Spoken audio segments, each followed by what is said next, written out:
Alytaus gidas – populiariausias portalas Dzūkijoje. Matyt, jinai va taip skersai ėjo, va taip.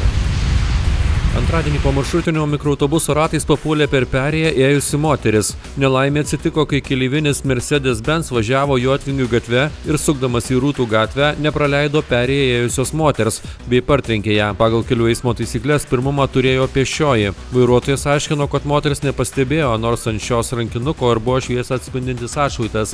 Esą tam įtakos turėjo prietema ir tokiu metų laiku dažnai rasojantys autobusiuko stiklai, kurie apsitraukia dėl temperatūrų skirtumo, kai atidaromos ir uždaromos durys.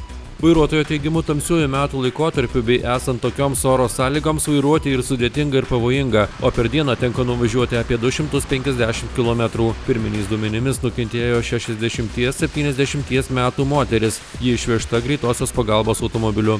Tamsiųjų metų laikotarpiu atidus privalo būti ne tik vairuotojai, bet ir pėstieji, kuriems neretai atrodo, kad juos lengva pastebėti.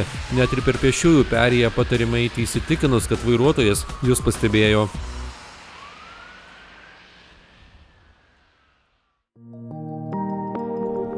Alytaus gidas – populiariausias portalas Dzūkijoje.